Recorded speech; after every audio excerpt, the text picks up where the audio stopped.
남도 문화탐방 강좌를 지금부터 시작하겠습니다. 첫 번째 강의는 조선 천재가 머물렀던 강진 다산초당입니다. 다산 선생님은 1762년 6월에 광주군 초부면 마제에서 태어나십니다. 그래서 그 생을 3기로 나누어서 얘기를 해보면 제1기는 배설한 그 기간이고요. 2기는 유배 생활했던 것, 3기는 집에 와서 살았던 그런 시간으로 나누어 볼 수 있는데요. 제1기 때 정재원과 해남윤씨 사이에서 넷째로 태어납니다. 40대 천자문을 배우기 시작했고요. 9세 때는 첫 시집 삼미자집을 출간했습니다. 20때부터 경의진사가 돼서 첫 관직에 출사를 하게 됩니다. 정조대왕하고 관계가 굉장히 돈독했는데요. 사주세자의 무덤인 혈융원 참배 때 배다리를 설계해서 정조대왕을 놀라게 합니다. 또 수원화성 설계의 시공 중 감독하고 모든 기록을 남겨서 화성, 성역, 의계 도서를 기록을 하게 됩니다. 이 기록과 수원 화성이 유네스코 세계문화유산에 현재 등재되어 있습니다. 그리고 여러 배설을 거치다가 신유박해로 해서 경상도 장기로 유배를 가게 됩니다. 황사영 백서 사건으로 인해서 다시 소환이 돼서 무죄로 밝혀져 강진으로 유배가 오는 해가 1801년입니다. 형 정약전은 흑산도로 유배가 되고요. 형 정약종은 참수됩니다. 자, 이 기를 보시면 1801년부터 시작되는데요. 강진, 주막집, 사이제에 머무르게 됩니다. 사실은 그때 유배를 와서 아무도 돌봐주지 않았는데 주막집 주모가 이 제공을 해주죠. 숙식을 제공을 해주게 되는데 거기에서 약 4년 동안 살게 돼요. 그러다가 1805년에 백년사 해장 스님을 만나서 보은삼방으로 옮기게 됩니다. 다시 이양내 집 사랑채로 옮겨서 계속 기거를 하게 되는데요. 그러다가 집안의 친인척이 되는 윤단을 만나게 됩니다. 이분이 다산초당을 지어서 그쪽으로 머무르게 모든 뒷바라지를 해줍니다. 그때부터 본격적인 저술활동에 들어가게 됩니다. 다산초당은 처음에는 초당이었습니다. 복원 때 1958년 와당으로 지었다는 거죠. 기와집을 말하는 것입니다. 이것은 문화재를 굉장히 요즘으로 말하면 훼손하는 것입니다. 본래의 뜻대로 안 지어졌다는 거죠. 왜 그게 밝혀졌냐면 초의선사가 다산초당도를 그려놓은 게 있습니다. 이것에는 상지와 하지도 있고요. 초당이고 이런 부분들이 다 그림으로 그려져 있는 것입니다. 그리고 다산 선생님은 스스로 다산 초부라고 스스로 이름하였습니다. 그리고 이제 제3기 때는 유배에서 풀려나서 이제 마제 집으로 돌아가셔서 이제 거주를 하게 됩니다. 그때 제자 18명이 있었는데요. 황상을 비롯해서 많은 사람이 있습니다. 그런데 이분들이 다 신계를 조직을 해서 1년에 한 번 강진에서 모임을 갖게 되는 거죠. 그리고 해가 때 자찬 묘지명이라는 것을 저술해서 자기의 자서전을 남깁니다. 그리고 1936년 75세의 일기로 돌아가시는데요. 그 삶이 굉장히 안타깝죠. 자, 저서를 잠깐 설명을 해보면요. 공식적으로 총 508권을 지었다고 합니다. 그 중에 이제 대표적인 저서가 우리들이 많이 알고 있는 것들인데요.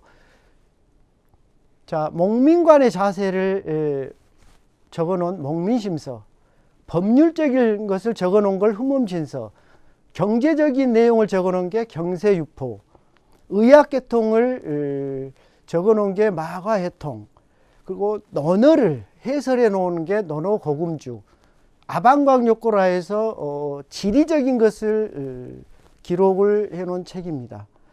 그리고 특히 아응각비라는 책을 써서 우리의 말의 중요성을 또 논해 놓은 게 아응각비인데요. 사실은 다산 선생님이 거의 한자로 적었다는 것입니다. 그래서 워낙 글을 많이 썼기 때문에 여기에 팔꿈치에 옹이가 박히고 엉덩이에 뭐 종기가 나고 했다는 것 아니겠습니까? 그래서 이걸 전체 묶어서 여의당 전서로 남기게 됩니다. 자, 그러면 다산 초당으로 가보겠습니다. 자, 바깥에서 보는 다산인데요. 저 다산에 차가 많다 해서 다산입니다.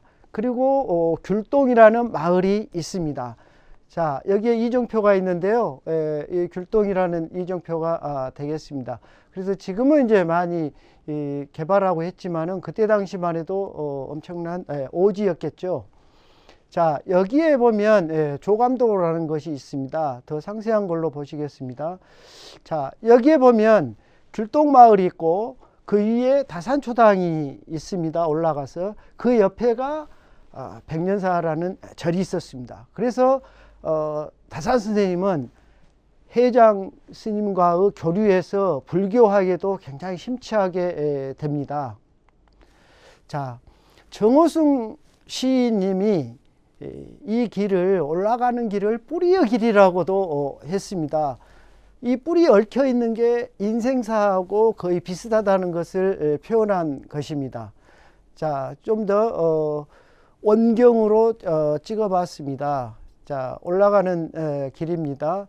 그리고 나무에서 나오는 뿌리를 상세하게 찍어 봤습니다. 자, 다음은 올라가는 길인데요.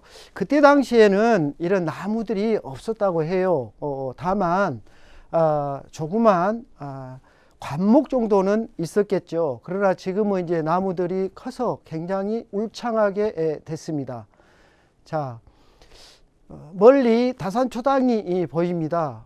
사실은 이전에 말했다시피 저것은 초당이어야 하는데 와당이었다는 것을 제가 말씀드렸습니다. 자, 다산초당에 대한 설명이 있는데요. 이것은 한번 우리 시청자님께서 읽어보시고요. 자, 다산초당이 왜 초당이어야 하는지를 제가 말씀을 드려보겠습니다. 이게 초당이어서 그 건물이 저 기와집의 반 정도 됐었다면 이 마당이 넓었었겠죠. 그러면 답답하지 않다는 얘기예요. 그러면 결국은 와당으로 지었기 때문에 마당이 좁기 때문에 굉장히 답답한 마음이 든다는 얘기입니다. 그리고 저기 일직선에 있는 연지라고 하는데요. 연못이죠. 그 부분도 초당보다 앞으로 나와 있다는 거죠. 그래서 이런 것들이 우리가 복원할 때 굉장히 유의를 해야 할 그럴 부분입니다. 반대측에서 찍었습니다. 자, 이쪽 연지와 저쪽 건물과의 관계. 그러니까 이런 것을 우리가 공간 감각이라고 하고요. 공간감이라고 하는데 또 위계성 이런 걸 말하는데 연지와 건물이 일직선상에 놓이기 때문에 조금은 굉장히 어떤 위계적인 측면에서 조금은 벗어나 있다는 것을 우리가 볼 수 있습니다. 자, 이것은 나무는 소나무인데요. 백송입니다. 백송의 정수는 해남의 미왕사입니다. 언제 기회가 되시면 우리 시청자님들 미왕사 대웅전 한번 보십시오. 이보다 훨씬 하얗고 흰 옷을 입은 것 같습니다. 우리 초당도 지금 소나무지만 이렇게 하얗게 보입니다. 자, 우리가 육송을 쓰면 굉장히 세월이 가게 되면 갈색으로 변합니다. 갈색으로 변하면서 되는데 우리 초당은 백송을 썼기 때문에 점점 하얗게 돼 가는 거죠. 세월이 가면서. 그리고 이제 위에 합각이라고 하는 삼각형이 있고요. 그 다음에 이것은 정면 5칸에 측면 3칸 집입니다. 그리고 소로 수장집이고요. 헛집이고요. 예, 이런 것은 우리가 조금 공학적인 얘기인데요. 그러나 우리가 인문학과 공학이 항상 만나야 새로운 창조물이 나온다는 것을 우리는 알게 됩니다. 원경인데요. 주위를 한번 보시면 참 나무가 많이 울창해 있어요. 이거 굉장히 답답합니다. 그래서 좀 정리를 해야 되지 않을까 그런 생각이 드는데, 왜 나무가 쌓고 있으면 음습하죠. 그늘이 지고 습기가 많다는 얘기입니다. 그렇기 때문에 항상 한옥은 소통, 바람의 소통이 굉장히 중요한데요. 이런 부분을 우리가 염두에 두고 문화재를 감상하시면 굉장히 도움이 되리라고 봅니다. 자, 우리가 항상 이렇게 가로로 되어 있는 것을 우리가 편액이라고 하고요. 세로로 되어 있는 것은 주련이라고 합니다. 그래서 다산초당이라고 굉장히 강력한 편액이 되어 있습니다. 이것은 우리 다산 선생님의 영정을 모셔놓은 곳입니다. 자, 우리 영정을 보시면 저기에서 좀 주목할 필요가 있는 것이 뭐냐면 안경입니다. 정조대왕도 그때 안경을 쓰셨다고 해요. 그래서 청나라의 문물이 들어오면서 실하게 눈을 뜨게 됐다는 거죠. 그래서 방계 유영원 선생님이나 성호 사설을 쓴 성호 선생님 같은 부분도 전부 실학에 굉장히 눈을 떠서 우리나라의 어떤 그 실학의 선구자가 되시겠습니다. 자, 여기는 우리가 뒤란이라고 합니다. 자, 뒤란도 정리를 우리가 잘 해야 뒤에 우리 한옥에 음습하지 않아서 썩지를 않습니다. 그래서 너무 좀 좁죠. 그래서 좀 답답한 감이 듭니다. 자, 정면 5칸이라고 제가 했습니다. 5칸집과 기단과 텐마루라고 하는 마루와 위에 기둥과 지붕, 이렇게 구성이 되어 있는 것으로 보일 겁니다. 자, 저기에 찍혀져 있는 것은 태포라고 하는 것입니다. 자, 태포라고 하는 것은 이쪽 기둥하고 바깥 기둥의 사이에 연결 부재인데요. 아래쪽에 있는 부분을 텐마루라고 하고, 저 부분은 태보라고 합니다. 그래서 우리가 유심히 좀 볼 필요가 있고요. 자, 이것은 우물마루입니다. 우물정자식으로 됐다 해서 우물마루인데요. 이것은 바로 뜯어내는 게 아니고 옆으로 호흡으로 돼 있어서 옆으로 쭉쭉쭉쭉 빼놔서 이렇게 보수를 할 수가 있게끔 한 것이 우리나라의 마루의 장점이고요. 자, 일본은 장마루라고 하는 마루를 써서 이렇게 촘촘히 됩니다. 그래서 우리 일제강점기 때는 장마루를 많이 썼죠. 그런데 우리의 전통적인 방식은 우물마루입니다. 그래서 그런 것도 염두에 두고 보시고요. 우리는 살창이라고 하는데요. 저 부분이 살창이라고 하는데, 저것은 채광용입니다. 환기용이 아니라 채광용이고요. 굉장히 아름답습니다. 자, 이것은 우리가 흔히 한옥에서 볼 수 있는 문인데요. 세살문이라고 합니다. 그래서 우리가 창과 문이 한옥에서는 상당히 모호한 부분이 있어요. 창이라는 것은 바람과 빛이 들어오는 곳이고, 문이라는 것은 우리가 일반적으로 출입하는 게 아니겠습니까? 그렇다면 한옥에서는 상당히 문과 창이 모호한 부분이 있는데, 이것은 문으로서 세살문입니다. 자, 이것은 서암인데요. 이쪽에 초당에서 보이는 저쪽에 올라가자마자 하는 동암과 서암인데, 그 중에 서암입니다. 자, 그 다음에 이제 우리가 연지 사카산이라고 있는데요. 이것은 지금 삼신선산이라고 있는데, 삼신선산은 천원지방이라고 합니다. 천원지방에 있어서 땅은 모나고 하늘은 둥글다, 이런 원리인데요. 여기 안에 가운데 있는 게 이제 삼신선산 중에 금강산은 우리가 복례산이라고 하고, 지리산은 방장산, 한라산은 우리가 영주산이라고 하는데, 방지 안에 들어있는 것은 복례산이라고 우리가 합니다. 그래서 이게 상당히 이제 우리의 전통 연지의 수법이죠. 그리고 이제 마당에서 본 바깥인데요. 옛날에는 저 나무들이 없었다고 하죠. 그 다음에 이제 천일각으로 해서 이제 백년사로 가는 길인데요. 자, 이 길은 다산 선생님이 해장 스님을 만나러 갈 때 다녔던 길이라고 합니다. 그런데 천일각은 다산 선생님이 계실 때는 없었습니다. 그런데 1975년에 지었다고 하죠. 이곳에서 정약전 선생님이 흑산도에 유배 계시는 그런 상황에서 항상 그곳에 올라가서 멀리 흑산도를 바라봤다는 곳입니다.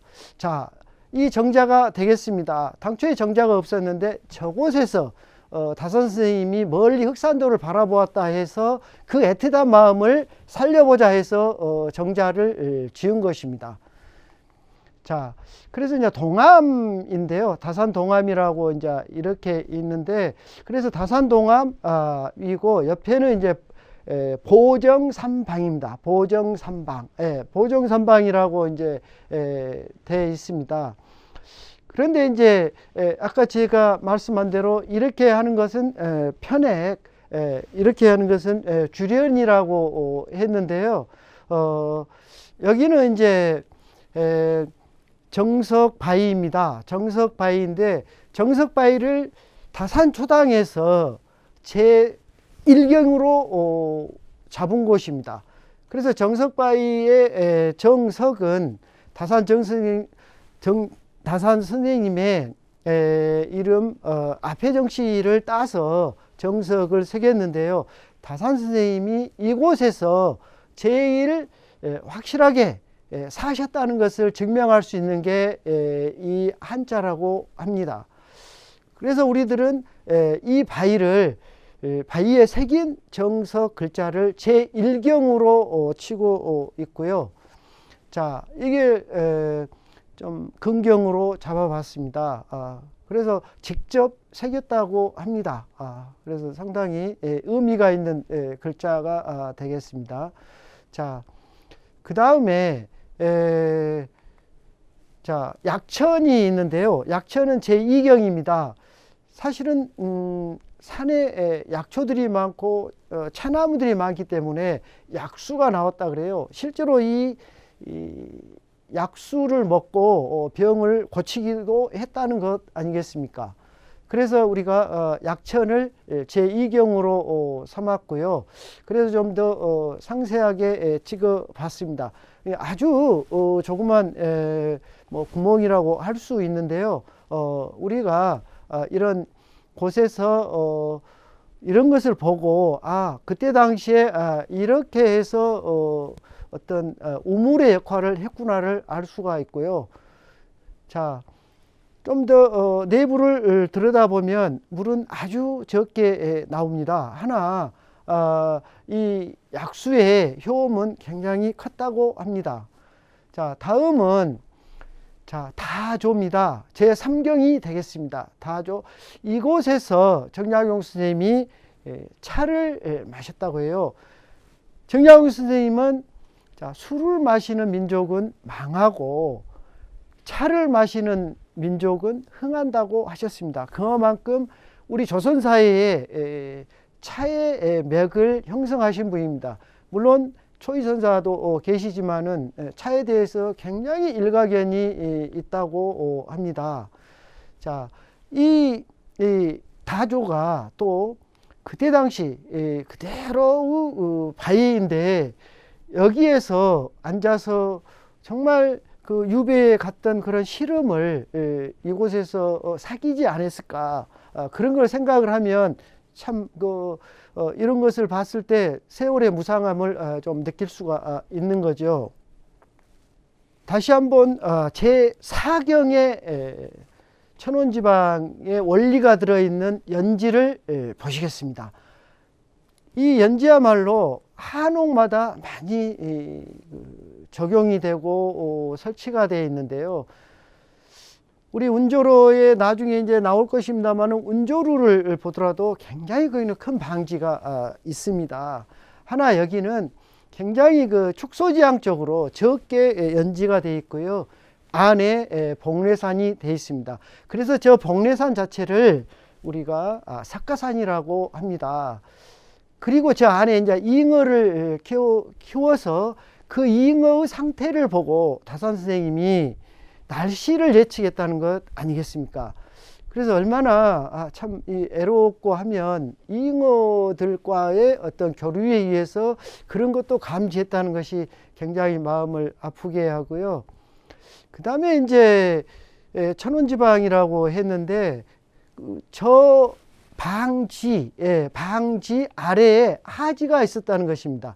그래서 저기에서 물이 나가서 다시 하지로 가서 그 하지에 들어있는 물을 가지고 농업용수로 썼다는 것이에요. 그래서 모든 것을 자급자족하게 됩니다. 그래서 우리가 상당히 이 방지라고 하면 항상 한옥하면 방지가 있다. 또 저 방지는 또 하나 역할이 있습니다. 소화수 역할을 하게 됩니다. 그래서 혹시 옛날에 초가집이나 기와집에 불이 났을 때 저기 방지에서 물을 뜨다가 불을 끄고 했었던 것입니다. 자, 다시 이제 D란인데요. 아까 먼저 나왔던 것은 제가 그 먼저 번에 찍었던 것이고 이번에 이제 다시 강의를 위해서 제가 찍은 것인데요. 굉장히 정리가 D란이 정리가 되어 있죠. 그리고 많은 보수가 되어 있었습니다. 그래서 문화재라는 것은 마음대로 또 보기 좋게 뭐 현대화하면 안 된다는 것입니다. 왜? 그때 당시에 어떤 그 사람이 살았던 그런 정서랄지 시대상이랄지 이런 것이 저 안에 들어가 있기 때문에 마음대로 고치게 되면 보기는 좋고 편리할지 모르지만 그때 시대의 상황을 알 수가 없는 것입니다. 그렇기 때문에 우리들은 문화재를 보수를 한다든가 복원을 한다든가 이럴 때는 굉장히 신중해야 된다는 것이고요. 또 여기에서 조금 또 D란에서 볼 수 있는 것이 뒤에 기단이라고 하는 또 우리가 토방이라고 하죠. 그걸 이제 기단이라고도 하는데 기단과 그 아래쪽 단의 그 부분을 한번 자세히 볼 필요가 있어요.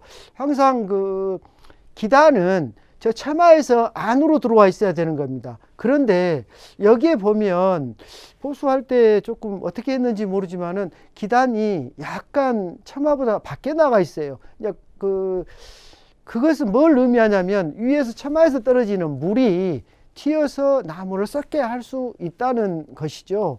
그래서 우리는 더더욱이나 이런 부분을 신중하게 해야 됩니다. 그리고 뒷부분에 음습한 부분도 좀 제거를 해야 되고요. 또 우리 함실아궁이라고 합니다. 이런 아궁이를 함실아궁이라고 하는데요. 함실아궁이는 솥이 걸리지 않는 아궁이를 함실아궁이라고 해요. 그러면 저기는 난방용만 들어가 있는 거죠. 그래서 우리는 함실아궁이를 많이 썼습니다. 그래서 우리가 온돌하고 마루가 정말 천생연분인데요. 한옥에서 마루는南방의 어떤 특색이고요. 온돌은 북방의 어떤 형태입니다. 그게 우리 한반도에 와서 딱 만났기 때문에 천생연분이라고 하는 것입니다. 그런데 이 난방은 굉장히 우리가 복사열로 활용한 난방이 돼서 굉장히 인체에 이제 좋고 하는데요. 그래서 이런 함실 아궁이를 이제 많이 썼다는 얘기죠. 솥을 걸지 않는 것을. 다시 이 정면을 보시겠습니다. 여기에서 이제 우리가 좀 더 유념을 해야 될 것이 헛집과 겹집입니다. 옛날 세종대왕 이후에 겹집이라고 하는 부연을 못 달게 했습니다. 민간에는. 그리고 궁궐, 사찰 이런 데는 부연을 달아서 썩가래가 있고 그 위에다 부연을 단 겁니다. 부연이란 말도 상당히 재미가 있는 말인데요. 시아버지가 굉장히 고민을 하고 있었어요. 썩가래가 짧기 때문에. 근데 며느리가 옆에서 아니 그냥 달아서 얹어서 달아서 쓰면 되지 왜 그렇게 고민을 하고 계십니까? 그래서 거기서 힌트를 얻어서 부연이란 말이 이제 나왔다고 합니다. 그래서 그런 것도 굉장히 옛적의 어떤 일화 같은 게 있기 때문에 굉장히 즐거운 좀 내용이 이제 되겠고요. 자, 여기는 다산 선생님과 해장 선생님이 자주 다녔던 길입니다. 그래서 이게 다산초당에서 저쪽 백년사로 넘어가는 길의 초입인데요. 지금은 이제 정리를 다 해서 조금 다니기 좋게 이제 해놨습니다만은 그때 당시만 해도 굉장히 그 수풀이 이제 우거졌겠죠. 그러나 해장 스님과 다산 선생님의 어떤 그 돈독하고 절친한 그런 관계가 이루어진 길입니다. 자, 지금까지 이제 우리가 다산초당에 대해서 이렇게 이제 알아봤고, 다산 선생님의 삶, 그 다음에 다산초당에 대해서 이렇게 이제 알아봤는데요. 앞으로 또 구강이 남았습니다. 그래서 인문학과 공학이 만나서 새로운 것을 만든다는 그런 의미에서 우리 남도 문화탐방 강좌는 상당히 의미가 있을 걸로 사료됩니다. 여러분들의 많은 시청과 관심을 가져주셨으면 대단히 감사하겠습니다. 감사합니다.